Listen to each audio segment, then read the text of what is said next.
আমার এমন একজন মানুষ হোক যে দিনে 10 বার ভালোবাসি না বললেও আমার মন খারাপের সময় এসে বলুক আমি তোমাকে ভালোবাসি।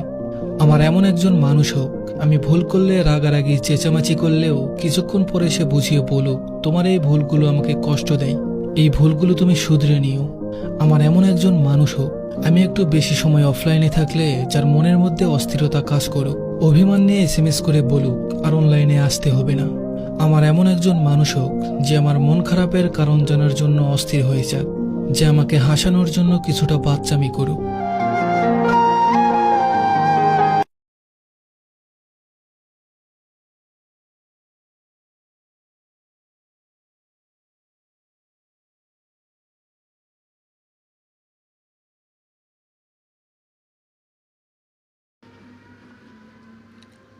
আমার শখের মানুষটা সারা জীবন যেন আমার হয়ে থাকতো। কত কিছুই ভাবি তার নিয়ে, কিন্তু আফসোস সে তো আর আমার।